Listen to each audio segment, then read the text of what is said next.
सदगुरु हमसे रेज कर कहा कया एक प्रसंग, बरसा बादल प्रेम का भीग गया सब अंग। सभी मेरे भाई बहन, प्रेमी सज्जन और देवी सज्जनों को नमस्कार। जय माता दी मित्रों, जय माँ आदि शक्ति, जय जय भगवान भोलेनाथ। मित्रों, कैसे हैं आप सभी? उम्मीद करते हैं आप सभी ठीक प्रकार से होंगे। हमारे YouTube चैनल सुखदेवी भक्ति जन जागरण संस्था में आप सभी का हार्दिक स्वागत और अभिनंदन है।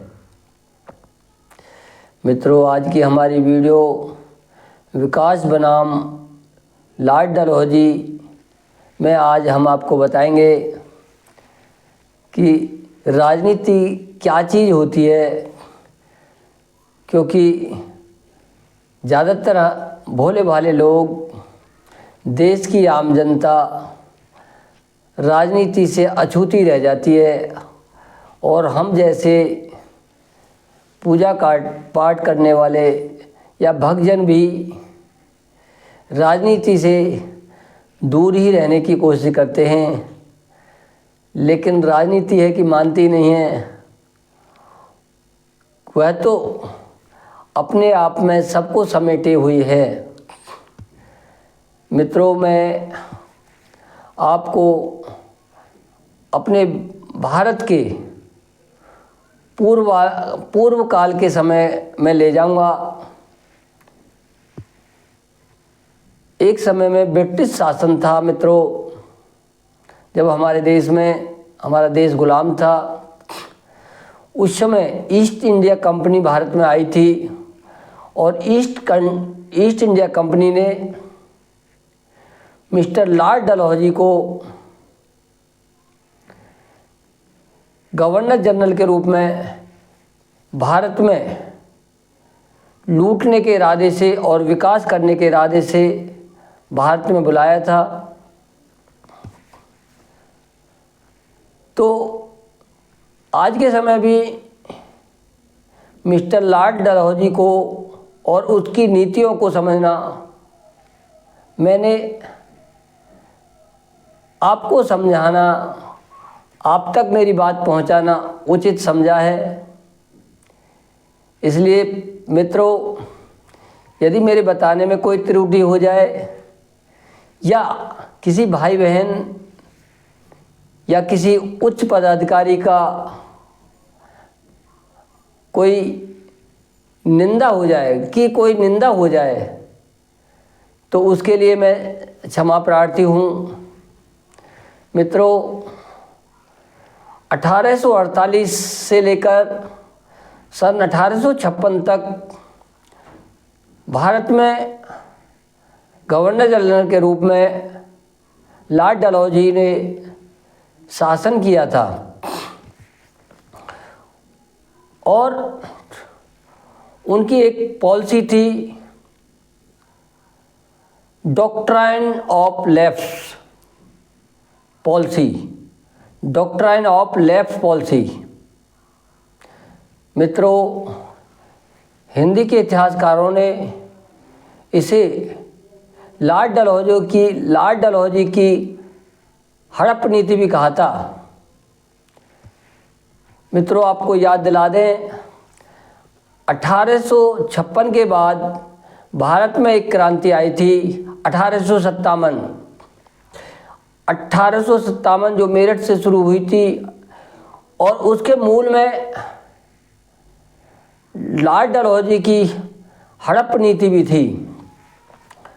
मित्रों, इस लेफ्ट पॉलिसी के अंतर्गत लॉर्ड डलहौजी को, ब्रिटिश सरकार को ये अधिकार हो गया था, ऐसे नियम बनाए थे, सरकारी नियम बनाए थे उस समय में, कि जिस भी भारतीय दंपत्ति के संतान नहीं होगी उसकी सारी संपत्ति ब्रिटिश सरकार की हो जाएगी।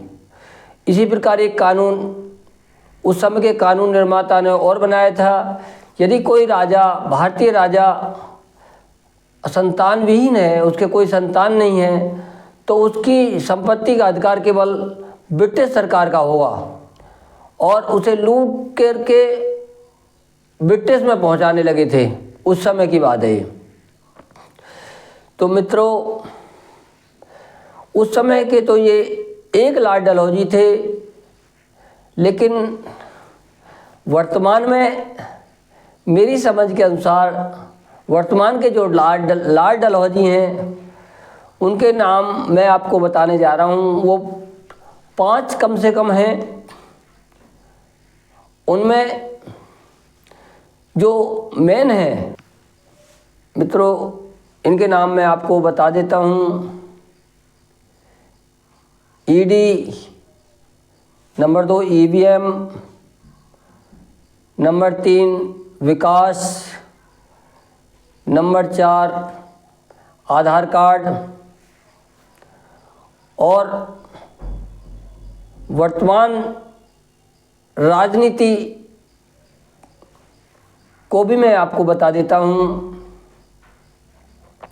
जो वर्तमान नीति है वह भी कुछ ऐसे है। राम नाम जपना,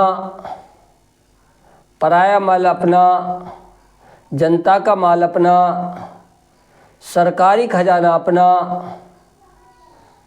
और कुछ चंद लोगों को उसे लुटाने का अधिकार है। इसमें मित्रों 2 नीति और शामिल हैं। उन नीतियों को मैं बताता हूँ। जनता को गरीब बनाओ, कुछ लोगों को बहुत ज़्यादा अमीर बना दो, और जो गरीब बनाए गए लोग हैं उनको मुफ्त में खिलाओ, उनके लिए मुफ्त में बांटो। तो मित्रों, मेरी समझ के अनुसार जो नीति है वो उस समय के लॉर्ड डलहौजी के नीतियों से कुछ हद तक मेल खाती हैं। केवल उनका प्रकार बदल गया है। भारतीय नीति में मेरे अनुसार कुछ सुधार की ज़रूरत है। मित्रों, मैं आपको बता दूं, आज भी नीरव मोदी, ललित मोदी, विजय माल्या, मेहुल चौकी और क्या क्या ऐसी चीज़ हैं जो कि हम सब ने उनको देखा है। पैसा कुछ चंद लोगों का अधिकार है पैसे पर, वही उस पैसे से मौज मस्ती कर सकते हैं। सरकारी नौकरी बिल्कुल बंद कर दो और सरकार में केवल सरकारी खजाने का, नौकरी का, पेंशन का अधिकार केवल राजनेताओं को कर दो। क्योंकि वर्तमान समय के राजा, आज के समय के जो राजा हैं वो केवल राजनेता हैं। सरकारी विभागों में, सरकारी खजाने पर आम जनता का कोई अधिकार नहीं है। यदि वो थोड़ा बहुत पाना चाहते हैं तो वो भीख के रूप में प्राप्त कर सकते हैं। मित्रों, यदि किसी भाई बहन को इसमें कुछ बुरा लगा हो, कुछ अंधभक्तों को बुरा लग सकता है, मैं मान सकता हूँ, क्योंकि कुछ अंधभक्त भी होते हैं जो बेरोजगारी, गरीबी, लाचारी को नहीं समझते हैं। उनकी समझ में तो केवल तभी आ सकती है जब कोई विपक्ष सत्ता में आ जाएगा। जब तक विपक्ष की कोई सरकार नहीं बनेगी तब तक वर्तमान में क्या हुआ क्या हो रहा है कुछ समझ में नहीं आ सकता है। तो मित्रों, मेरी समझ में जो कुछ आया था वह बस इतना था। आप लोग सभी विद्वान हैं, मेरे से ज़्यादा सभी बुद्धि में आगे हैं। कोई एडिटर है, कोई सॉलिसिटर हैं, कोई माननीय है, मेरे से तो ज़्यादा मेरे विचार में सभी जानते हैं। मैं सभी को नमस्कार और झुककर प्रणाम भी करता हूँ। लेकिन मित्रों, फिर भी सुधार लाने की वजह से मैंने ये वीडियो बनाई है। कबीरदास जी ने भी लिखा है कि आज आलोचना ज़रूरी है। कबीरदास जी ने अपने एक दोहे में लिखा था, निंदक न्यारे राखिए आंगन कुटी छवाए। मित्रों, हालांकि सत्संग में बताया जाता है निंदा करने से पुण्य समाप्त हो जाते हैं, लेकिन मित्रों पुण्य भले ही समाप्त हो जाए, लेकिन सत्य को कहना बहुत ज़रूरी होता है और सत्य कड़वा भी होता है। और एक ना एक दिन सच्चाई तो सामने आके रहती है ही। मित्रों, वीडियो को ज़्यादा लंबी नहीं करके समापन की ओर बढ़ते हैं। सभी भाई बहन, मित्र, माननीय और बड़े बड़े विद्वानों को, भक्तजनों को,